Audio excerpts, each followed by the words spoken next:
이 시간에 우리에게 주신 하나님의 말씀은 신약의 말씀 마가복음 6장 1절부터 6절 말씀입니다. 마가복음 6장 1절부터 6절 말씀을 저와 여러분이 한 절씩 교독하시겠습니다. 예수께서 거기를 떠나 고향으로 가시니 제자들도 따르니라.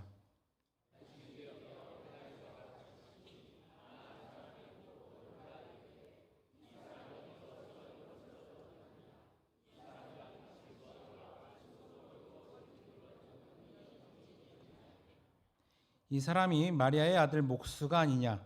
야고보와 요셉과 유다와 시몬의 형제가 아니냐?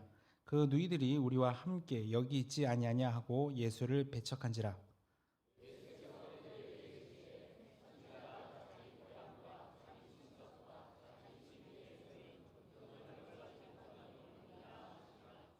거기서는 아무 권능도 행하실 수 없어 다만 소수의 병자에게 안수하여 고치실 뿐이었고,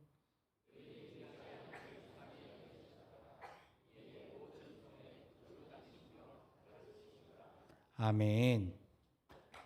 저는 제가 어린 시절부터 신앙생활을 해온 제 고향 교회에서 청년부 담당 교육전도사로 3년 동안 사역을 한 경험이 있습니다. 제가 부임하기 전 청년부 교육전도사 사역을 시작하기 전에 우리 청년부는 10명 모였어요. 10명. 근데 제가 오늘 딱 부임했어요. 40명 모였습니다. 10명 모이던 청년부가 제가 부임하는 날 왜 40명이 됐을까요? 제 고향 교회이기 때문에 가능한 거예요. 제가 호남신학대학교에서 공부하면서 벤치마킹, 광주 시내에 청년부가 잘 되는 교회들을 한번 살펴보았습니다. 특징이 있었어요. 그 당시는 대부분 청년부가요, 토요일 날 토요 모임을 했습니다. 그리고 예배는 주일 어른 예배를 드렸어요. 근데 광주 시내에 청년부가 활발하게 움직이는 그런 교회를 보니까 청년부가 토요일 날 모이는 게 아니라 주일 예배를 드리더라고요. 청년부 예배로. 그게 공식 예배인 거예요. 그것을 제가 발견하고 제가 우리 시골교회, 고향교회에 부임하면서 부임하기 전에 담임 목사님하고 협상을 했습니다. 목사님, 토요 모임을 주일 예배로 바꿀 수 있도록 해주세요. 3부 예배. 청년들이 3부 예배를 드리면 1부나 2부를 안 드리고 다른 데 봉사하고 청년부 예배가 그냥 주일 예배로 될 수 있도록 해주세요. 허락을 받았어요. 그리고 우리 후배들에게 전화를 했습니다. 와라. 1부, 2부 예배 드리지 말고 청년 예배 드려라. 했더니 제 후배들이 전부 모여서 40명, 교인들도 다 놀랐어요. 우리 교회가 이렇게 청년부가 많아? 이렇게. 그런데 갑자기 청년부 숫자가 많아졌어요. 예산이 부족하게 되었습니다. 제가 걱정하지 않는 게 제 주일학교 선생님들이 전부 장로님들이세요. 그래서 부탁을 했죠. 우리 청년부 예산을 우리가 헌금하면 우리가 쓸 수 있도록 해 주십시오. 허락을 받았어요. 그리고 당시에는 교회가 이게 승합차를 이렇게 돌렸어요. 그러면 봉사자들에게 한 달에 얼마씩 봉사료를 줬는데 제가 뺏었습니다. 우리 청년부에서 그 봉사를 할 수 있도록 해 주십시오. 그리고 우리 청년들을 설득했어요. 교회에서 돈 받고 봉사하는 거 아니다. 봉사료를 받으면 전부 헌금해라. 다 뺏어가지고요. 그 돈으로 군 선교를 하고 해외 선교를 했습니다. 그래서 넉넉한 예산으로 사역을 할 수가 있었고요. 사역을 시작한 지 1년 만에 10명 모이던 게 60명 모였습니다. 지금도 저는 고향교회에 가면 전설적인 인물이에요. 그렇게 고향교회의 이점을 10분 활용해서 담임 목사님과 성도들에게 사랑받으며 목회했던 경험을 가지고 있는 제게 오늘 본문 4절 말씀, 선지자가 자기 고향과 자기 친척과 자기 집 외에서는 존경을 받지 못함이 없느니라 라는 이 말씀이요, 선뜻 와닿지 않습니다. 23년 동안 제가 목회를 하고 있는데 고향교회에서 가장 사랑받았고 가장 칭찬받았고 가장 행복하게 목회했기 때문에 그렇습니다. 그러나 예수님은 고향인 나사렛에서 배척당하셨습니다. 고향 사람들이 예수님을 그리스도로 믿지 않자 예수님이 성경에 다른 곳에서는 좀처럼 볼 수 없는 모습을 보이십니다. 오늘 본문 5절 말씀 함께 읽겠습니다. 시작. 거기서는 아무 권능도 행하실 수 없어 다만 소수의 병자에게 안수하여 고치실 뿐이었고, 여기서 권능은 기적, 이정을 말합니다. 예수님을 이적을 행하시지 못하는 낯선 모습 나사렛에서 보여주세요. 다른 동네에서는 예수님이 밥 먹을 겨를도 없이, 주무실 겨를도 없이 기적을 행하고 병을 고쳐주고 이런 능력을 행하셨기 때문에 예수님 입장에서는 자기 고향인 나사렛에서 더 많은 이적을 행하고 싶어 하셨을 겁니다. 그런데 이적을 행하실 수가 없었다. 성경은 써놓고 있어요. 아주 낯선 모습입니다. 그리고 오늘 보면 6절 말씀 함께 읽겠습니다. 시작. 그들이 믿지 않음을 이상히 여기셨더라. 여기서 이상히 여기셨다라는 말은 놀라워했다라는 말이에요. 성경에서 예수님이 놀라는 장면이 가끔 나오는데요. 그 장면은 어떤 때냐?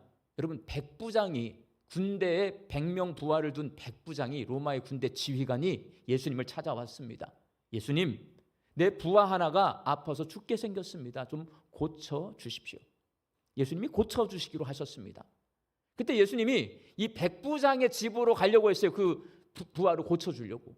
그때 부하가 뭐라고 그랬냐면, 저도 부하들이 있어서 오라고 하면 오고 가라 하면 갑니다. 어떻게 예수님께서 우리 집에 가십니까? 그냥 여기서 말씀만 하시면 내 부하가 낫겠나이다. 그 백부장의 믿음을 보시고 예수님이 놀라요. 이런 믿음을 내가 본 적이 없다. 놀라신단 말이에요. 그러니까 예수님은요, 믿음이 있을 때 놀라시는 분이에요. 그런데 고향인 나사렛에서는 그 고향 사람들의 믿음이 없는 것을 보고 놀라워하십니다. 낯선 모습입니다. 나사렛은 주민 수가 한 400여 명 정도밖에 되지 않은 아주 작은 동네입니다. 동네 사람도 예수님을 잘 알고 예수님도 동네 사람을 아주 잘 압니다. 그래서 예수님은 고향 사람들에게 더 잘해주고 싶었고 고향 사람들이 자신을 잘 대해줄 것으로 예상을 하셨지만 정반대로 고향 사람들은 예수님을 배척했습니다. 저 서울에 있다가 광주로 내려왔습니다. 저는 전라북도 사람인데도 전라도라고 이렇게 탁 퉁쳐가지고 여러분들이 얼마나 저한테 잘해주시는 줄 모릅니다.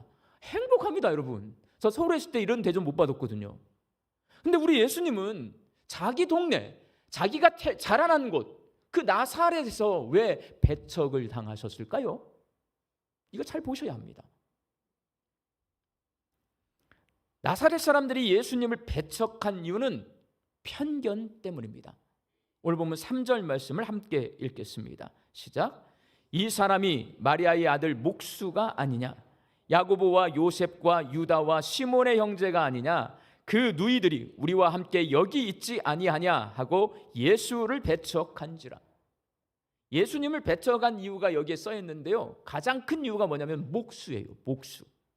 예수님의 직업이 가난한 목수라는 이 편견 때문에 고향 사람들이 예수님이 그리스도일 수 없다. 어떻게 가난한 목수가 우리를 구원할 구원자, 메시아, 그리스도일 수 있어? 그럴 수 없어.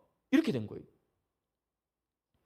우리가 잘 아는 대로 예수님의 아버지 요셉은 직업이 목수였습니다.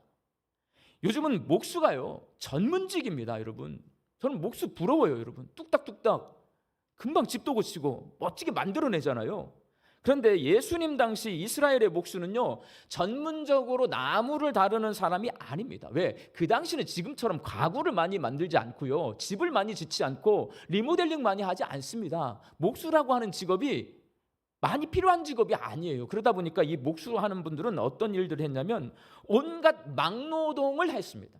허드렛 일을 다 했단 말이에요.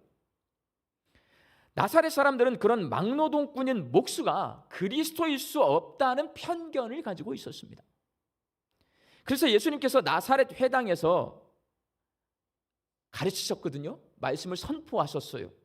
권세 있게 말씀을 선포하셨고 이적을 행하는 모습에 놀랍니다. 놀라긴 놀라요. 그렇지만 예수님을 그리스도로 인정하지는 않습니다. 오늘 보면 2절 말씀 함께 읽겠습니다.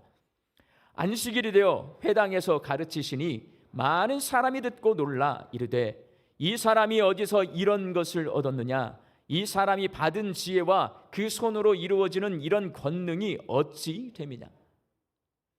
예수님이 하나님의 말씀을 깨라는 지혜 있다는 거 알아요. 놀라워해요. 어떻게 저 사람이 저렇게 하나님 말씀을 잘 알고 있지? 이적을 행하시는 능력을 가지고 있다는 것도 인정을 해요. 왜? 거기서도 안수하고 병을 고치셨으니까. 그렇지만 목수에 대한 편견 때문에 예수님이 그리스도일 리가 없다라고 생각합니다. 이렇게 예수님의 고향인 나사렛 사람들은 너무나 잘 알고 있는 예수님, 가난한 목수 요셉의 아들 예수님, 그 예수님이 그리스도일 리가 없다라는 편견을 가지고 있어서 예수님을 맺어갑니다. 복음서에서는 오늘 말씀과 동일한 편견에 관한 말씀이 두 군데 있어요. 예수님의 12제자 가운데 한 사람인 빌립이 나사렛 예수가 그리스도다라고 전도를 할 때에 나다나엘이라고 하는 사람이요 이렇게 말합니다. 요한복음 1장 46절 같이 읽습니다. 시작. 나다나엘이 이르되 나사렛에서 무슨 선한 것이 날 수 있느냐? 나다나엘의 고향이 어디냐면요 가나입니다.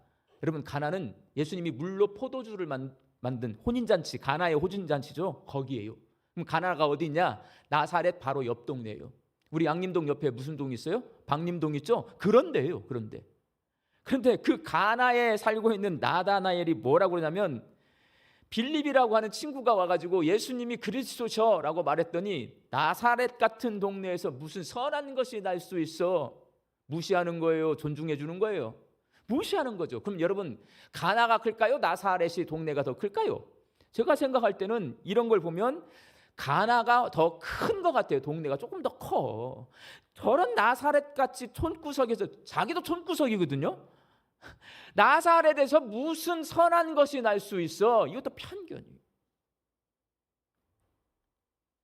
그리고 또 편견을 어디서 발견할 수 있냐? 예루살렘에 대제사장들과 바리새인들이요 예수님이 그리스도이신가를 서로 막 논쟁을 해요. 그때 바리새인 중에 니고데모라고 하는 사람이 있는데 그 사람에게 이렇게 말합니다. 요한복음 7장 52절 말씀 같이 읽습니다. 시작.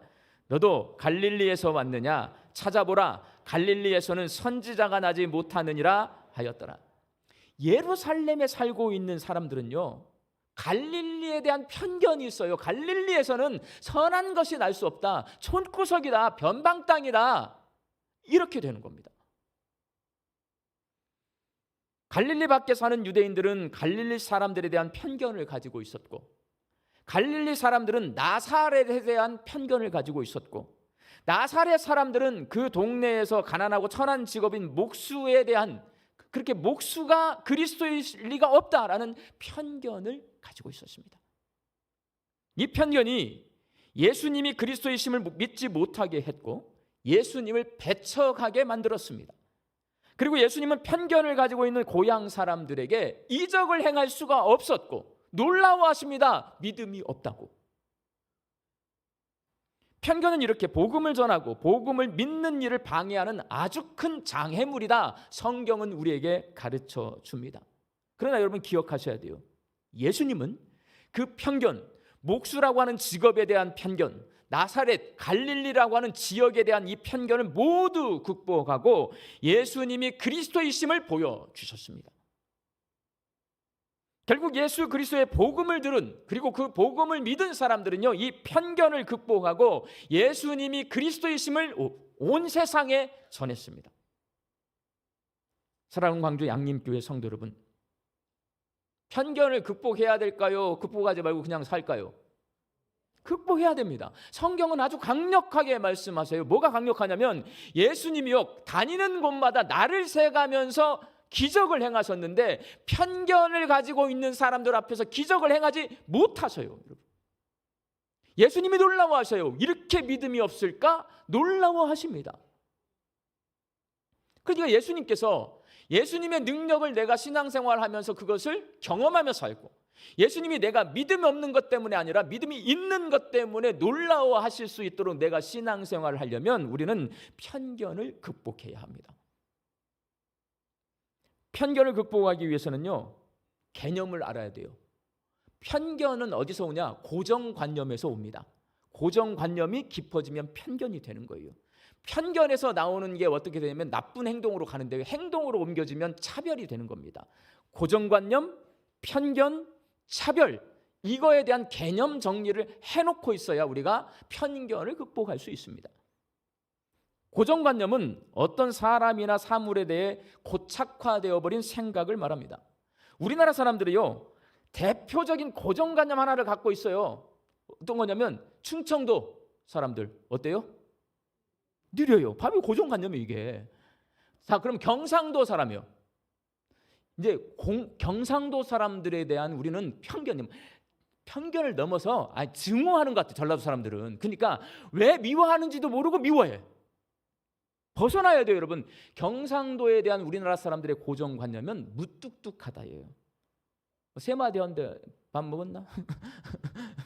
이렇게 먹고 자자 이렇게 하잖아요. 경상도 사람들을 아내한테 세 마디밖에 안 한다죠, 하루에. 무뚝뚝하다는 거예요. 그럼 이제 전라도 사람은요? 우리나라 사람들이 우리 전라도 사람들에게 무슨 고정관념 가지고 있을까요? 여러분 모르잖아요. 여기 사니까 우리는 인심도 좋고 따뜻하고 되게 세상에서 제일 좋은 사람이 전라도 사람이라고 말하잖아요.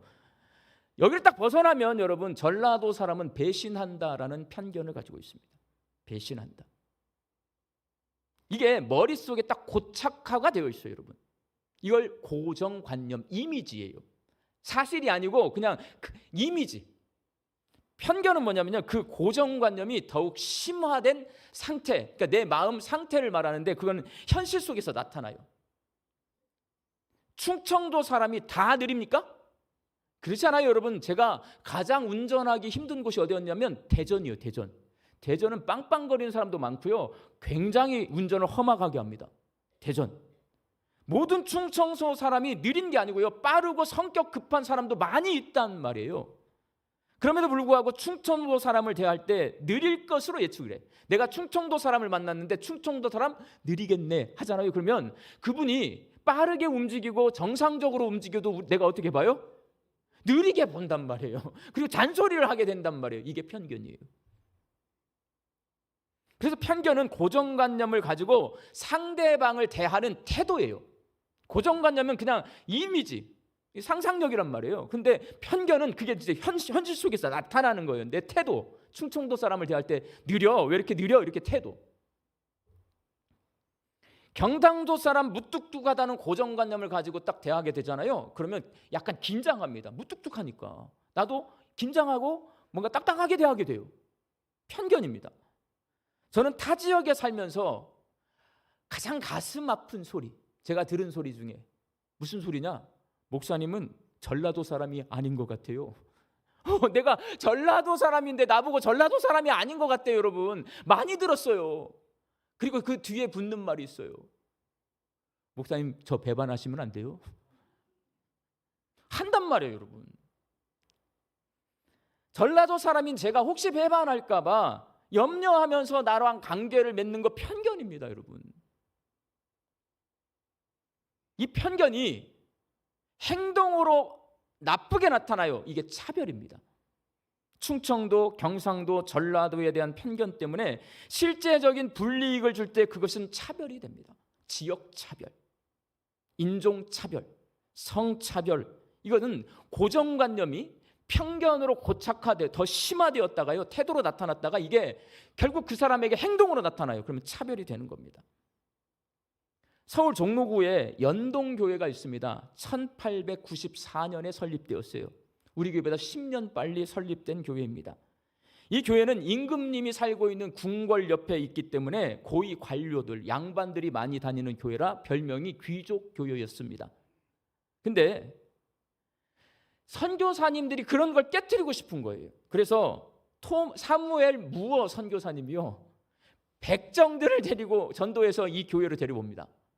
양반과 대감님들만 다니는 교회에 갑자기 천민인 백정들이 막 전도돼서 들어오는 거예요. 문제가 생겼습니다. 예배 드릴 때 양반 따로 백정 따로 앉는 거예요. 예배를 드릴 때 이 선교사님들은 그래도 뭔가를 개혁하고 싶으시잖아요. 백정들을 기도를 시켜요. 그 다음부터는 양반들이요 기도를 하지 않습니다. 내가 백정이 하는 저 기도 순서 나는 하지 않겠습니다 하고 예배 순서를 전부 안 맡기로 거부합니다. 그런데도 우리 선교사님들은 대단했던 것 같아요. 그 연동교회 일대 담임 목사님이 제임스 스캇 게일 목사님이세요. 이 게일 목사님이 담임 목사님이신데 백정을 장로로 세웁니다. 그러자 참지 못한 양반들이 전부 연동교회를 떠납니다. 종로니까 강북에 있는 거잖아요. 강남으로 넘어가 버려요. 묘동교회를 세워서 거기서 예배를 드립니다. 연동교회와 묘동교회 사례는 한국교회가 고정관념과 편견과 차별을 극복하지 못한 부끄러운 역사로 기록되어 있습니다. 현재는 양반과 백정이라는 신분제도가 사라졌습니다. 그렇지만 우리에게는 다른 모습으로 고정관념과 편견과 차별이 여전히 더 심화되어서 존재합니다.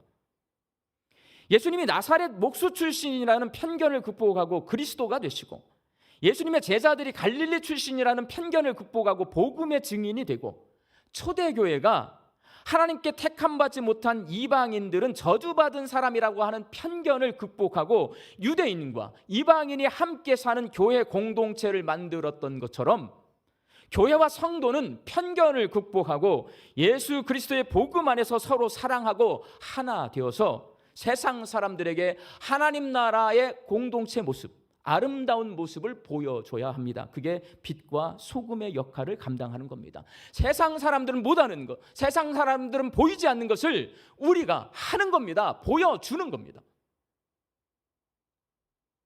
지금 우리나라는 학력과 학벌로 인한 편견, 지역에 대한 편견, 정치 성향으로 인한 편견, 외국인 노동자들에 대한 편견, 빈부격차로 인한 편견, 종교에 대한 편견이 차별로 이어지는 아주 심각한 상황 가운데 놓여 있습니다.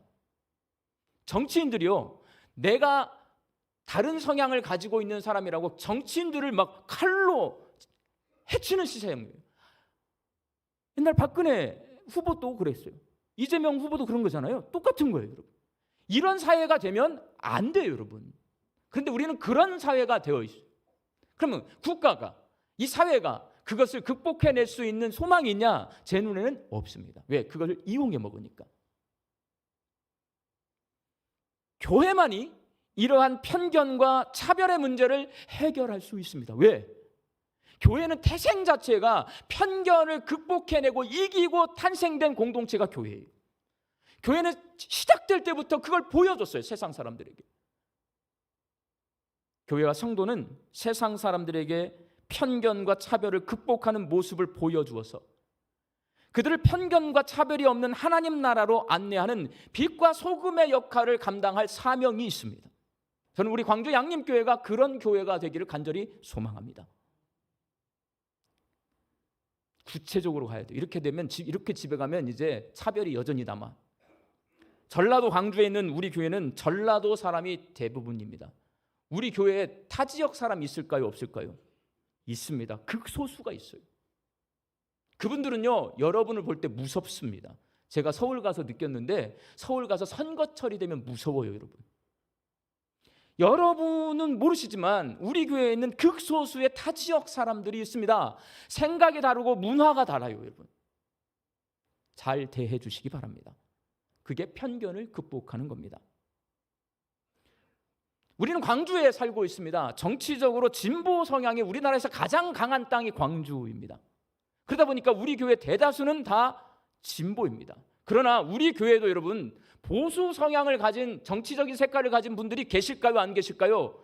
계십니다, 여러분. 여러분, 자, 보수 성향을 가진 분은 다 지옥 갈까요? 진보 성향을 가진 사람들은 그 진보 성향 때문에 천국 갈까요? 그렇지 않습니다, 여러분. 그거는 정치적인 자기 생각, 성향인 거예요. 진보와 보수가 교회 안에서는 얼마든지 함께 살 수 있어야 되고, 여러분 저랑 같이 신앙생활하면서 훈련 받으셔야 돼요.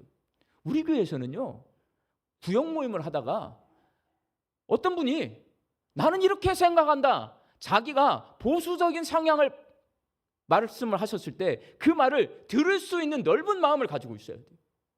우리말만 하고 상대방은 상대방은 말 못하고, 이거는요 민주주의가 아니에요, 여러분. 나는 내 말하고 저 사람은 저 사람 말하고 서로 그거를 대화할 수 있고 토론할 수 있는 게 민주주의예요. 우리나라는 민주주의잖아요. 교회가 그걸 해낼 수 있어야 돼요. 밖에서는 그게 되게 안 되잖아요, 여러분.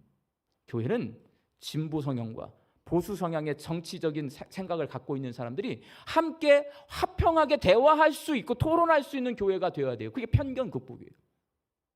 구역 모임 시간에 나랑 다른 정치적인 성향을 발견하면 면박 주지 말고 꾹 참고 다 들으시기 바랍니다. 네. 한국 사람들이 대부분인 우리 교회는요, 극소수의 외국인 성도들이 있습니다. 미국 분도 계시고 동남아 분도 계세요. 그분들 잘 대해 주셔야 합니다. 가난한 사람과 부유한 사람, 병약한 사람과 건강한 사람, 배움이 많은 사람과 배움이 없는 사람, 노인과 젊은이들이 함께 모여 있는 우리 교회는 차별하지 않는 거에서 끝나면 안 돼요, 여러분. 서로 용납하고 서로 대접하고 서로 섬기고 서로 사랑하는, 어디까지? 원수까지라도 사랑하는 게 예수님이 우리에게 가르쳐 주신 거거든요. 그런 공동체가 되어야 합니다. 우리 광주 양림교회가 편견과 차별을 극복하고 서로 다른 성도들이 서로 사랑하며 함께 살아가는 아름다운 모습을 세상 사람들에게 보여주는 하나님 나라 공동체가 될 수 있기를 예수님의 이름으로 축원합니다. 기도하겠습니다. 하나님, 우리 성도들이 예수 그리스도가 우리에게 허락하신 복음의 능력으로 고정관념과 편견과 차별을 극복하고 서로 용납하고 대접하고 섬기고 사랑해서 광주 양림교회가 하나님 나라 공동체가 되게 하여 주옵소서. 고정관념과 편견과 차별이 난무하는 이 세상을 선한 길로 인도하는 빛과 소금의 역할을 감당하는 우리 성도들이 되게 하여 주옵소서. 예수님의 이름으로 기도하옵나이다. 아멘.